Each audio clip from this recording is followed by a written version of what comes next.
Teamzone. Jeg vil i den her video lige vise jer, hvordan I redigerer i slideshows. Altså det her slideshow, der kører ind på jeres galleriside. Så vil jeg vise, hvordan I redigerer i testimonials, altså de her udtalelser, der kører ned i bunden af siden. Og så vil jeg vise, hvordan man lægger en video ind på en side.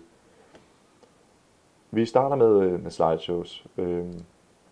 Klikker på den ude på venstre side her, hvor min mus er, og kommer ind på siden slideshows. Her arbejder vi med det slideshow, der hedder galleritest. Navnet er for så vidt ligegyldigt, fordi det kan man ikke se nogen steder.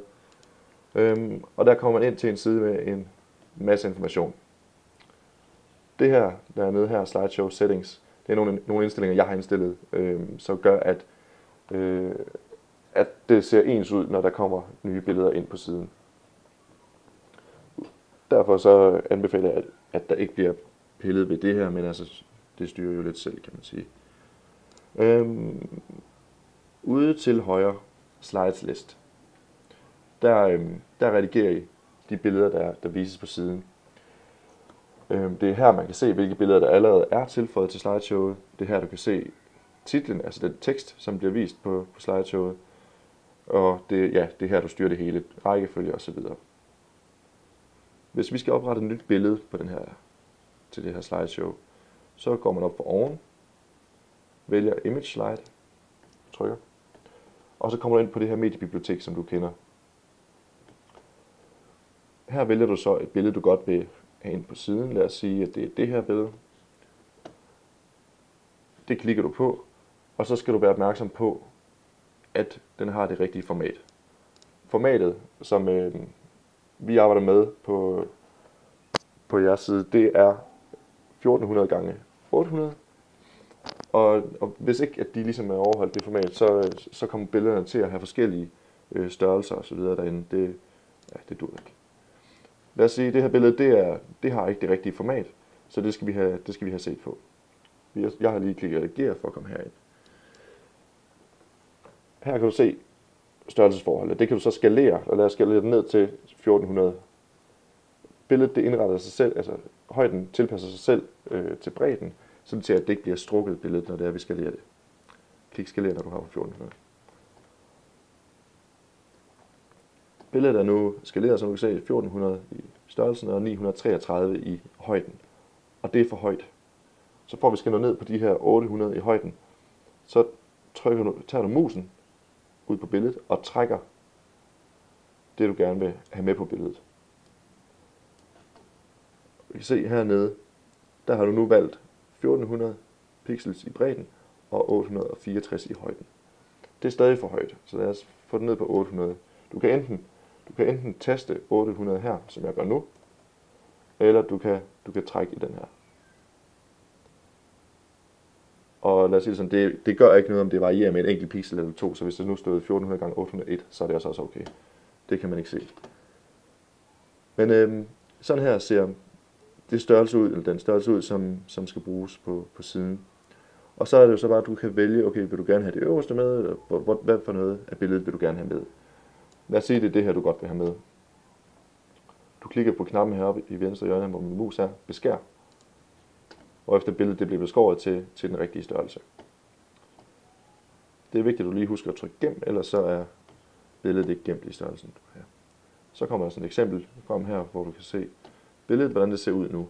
Herude i dimensioner kan du se 1400 gange 801. Billedet det vil altid indstille sig lige med en enkelt pixel til den ene eller den anden side af en eller anden grund. Det er nok noget at gøre med, hvordan det lige passer. Du klikker opdater, og så er billedet gemt. Fint. Vi skal tilbage til slideshows herude. Det er lidt omstændigt, man skal her forbi, men ja, sådan er det desværre. Tilbage til slideshows, ind på galleritest, og vælger Image Slide. Du vil nu kunne se, at det her billede, det har det rigtige format. Du kan give det en titel. Hvad skal det være? Hold on på højt plan, siger vi. Og så trykker du vælg. Billedet kommer ind her. Titlen, den er blevet ændret, så det passer med den titel, som er inde i mediegalleriet. Du kan selvfølgelig også vælge at ændre det her, hvis du har nogle andre idéer til en titel. Nu er billedet, det kommer til at ligge først i slideshowet, som det ser ud lige nu. Det kan du simpelthen ændre på ved at holde musen her, hvor der står Image Slide. Og der kommer ligesom sådan en pil, der peger i alle retninger. Der klikker du og holder nede, og så kan du trække det ned på siden og vælge, hvor det skal ligge i rækkefølgen. Så nu ligger det så som nummer 2 i rækkefølgen, ikke? Hver gang man trækker i noget, så vil det enten klappe sig sammen eller klappe sig ud, alt efter hvad det var førhen. Så hvis det er klappet ud på forhånd, så vil det klappe sig sammen, når man trækker i det. Så man kan jo bare åbne det igen. Sådan der. Det er måske også for at gøre det lidt mere overskueligt at skulle flytte rundt på de forskellige billeder. Hvis man nu klapper dem alle sammen, så kan man lidt lettere se, hvad man laver. Sådan her. Yes. Jeg vælger at lægge den som første, fordi så kan vi hurtigt se, hvad resultatet bliver af det. Når du har valgt de billeder, som du gerne vil have ind på siden, lad os sige, at det er nok med det ene her, eller hvis du gerne vil have flere, så klikker du naturligvis her på Image Slide. Men når du har valgt de billeder, du gerne vil have på siden, klikker du opdater. Så går du ind på teamzone.dk, og det er selvfølgelig stadig forkert. Teamzone.dk her. Klikke på galleriet. Og netop det, som vi snakkede om med formatet på billedet, det er, hvis du har et format, der er højere end det her format, som vi har nu, 1400x800, jamen så vil det bevæge sig ned i teksten. Så lad os sige, at vi havde 1400x900, så vil teksten stå oven i billedet. Og det dur sgu ikke. Fint. Og på samme måde som du opretter, vi går tilbage her til slideshow-siden, på samme måde sletter du også. Du har dine billeder herude i højre side, som sagt, og der vælger du simpelthen delete slide, hvis ikke det er et slide, du har lyst til at have liggende på din side. Jeg prøver lige at gøre det sådan, så du kan se, hvordan det virker. Opdater endnu en gang. Galleri. Opdater siden. Og så er det væk. Så er det altså ikke det slide, der kommer først. Ja. Jeg vil nu fortælle lidt om, hvordan testimonials virker. Det gør det ved, at du klikker på testimonials herude i venstre side. Vi har de her 5 testimonials, som du har sendt til mig. Og jeg kan lige vise dig, hvordan det ser ud. Nu har vi taget fetalmedicin, som var en af dem. Der er både begrænsning på, hvor mange tegn og hvor meget det må fylde. I forhold til, at det ser pænt ud på din side, altså at hele teksten bliver vist osv. Og igen, det er, som vi snakkede om, plugins til WordPress, de kan godt være lidt omstændige, fordi at de skal passe bredt. Altså alle skal kunne bruge det, og derfor så er der nogle indstillinger, som ikke lige er sådan helt hensigtsmæssige i forhold til jeres. Det vil jo for eksempel være rart, hvis størrelsen på testimonial, den indstiller sig selv, alt efter hvor meget tekst der var. Nok om det.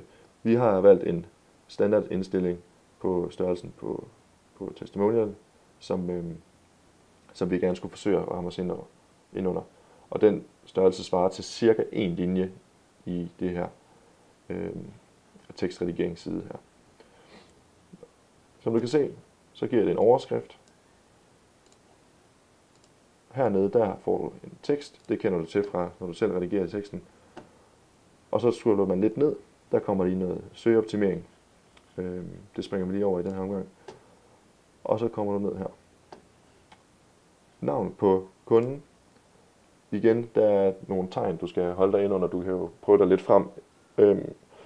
Det kan ikke være noget, at der står 4 navne her. Altså, han har 2 mellemnavne og et efternavn, udover sit fornavn selvfølgelig. Det er der simpelthen ikke plads til. Det samme gør sig gældende ved hans firma. Der er også en begrænsning på, hvor langt det kan være. Men det er svært at sige lige præcis, hvor meget det er, fordi det er forskelligt, hvor meget bogstaverne fylder osv. Men det er ikke meget mere, end det, der står her. Måske et par tegn eller 2. Vi har så tekst her, og hans firmanavn. Det er sådan set det eneste, vi bekymrer os om. Det andet, det har vi valgt at udlade. det vil også være underligt at have et billede af ham og så videre, så det vælger vi at lade være med at udfylde. Vi scroller op.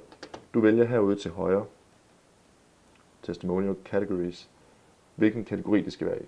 Testimonial 1 er den venstre slider, der kører dernede, og Testimonial 2 er den højre. Så det vil sige, at når jeg har valgt Testimonial 1 her, så vil han på siden kunne ses, altså hans udtalelse kunne ses i venstre slider hernede i bunden, den her. Havde jeg valgt Testimonial 2, så ville han komme herover. Det er simpelthen gjort sådan, for at de ikke overlapper hinanden. Altså sådan, at der ville stå Frank 2 steder på siden hernede. Ja. Nå, tilbage til edit. Når du har lavet de ændringer, du vil have, du kan enten følge mere på, eller slette lidt, eller alt efter, hvad du har lyst til, klikker du opdater. Det fungerer så på samme måde, vi går tilbage til testimonials her. Hvis du vil oprette en ny, add new heroppe. Du giver det en overskrift, jeg vil sige TLC, og vi udtaler, vi havde et rigtig godt samarbejde med Team Zone. Og så vælger vi herude til højre, hvilken slide skal vi se. Vi siger, den her vil vi gerne have i toeren. Sørg for, at det er sådan relativt jævnt fordelt. Vi går ned her. Customer name, det er Emil. Og company name, det er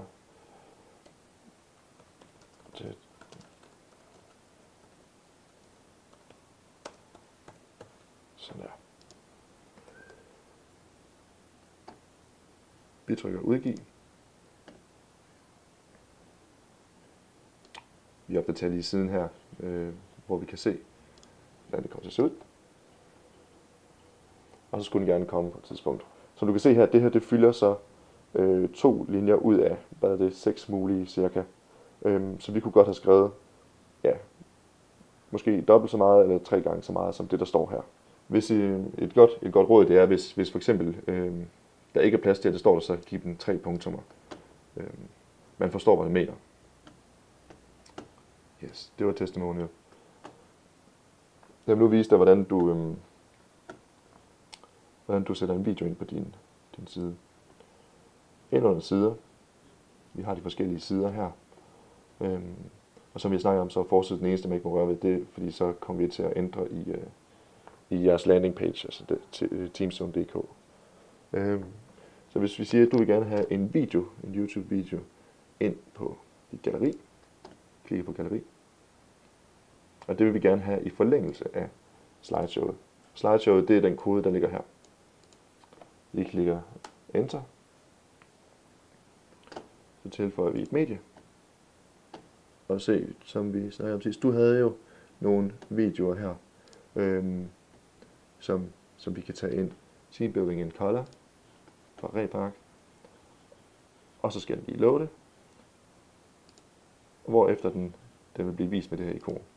Du kan faktisk godt se den herinde allerede, og det er jo egentlig fint nok. Klik opdater, når du er færdig, og opdater ind på gallerisiden, og så kommer den nedenunder her. Og den virker, hvis du klikker på den. Som vi snakkede om også under vores møde, Jørgen, så var der jo et par ting mere.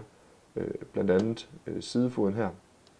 Her kunne I godt tænke jer jeres kontaktinformationer. Og hvis du sender dem til mig, så smider jeg dem ind. Og så snakker vi også om den her blyant. Den er simpelthen ikke mulig at fjerne. Jeg har været inde og kigge, faktisk brugt temmelig lang tid på det.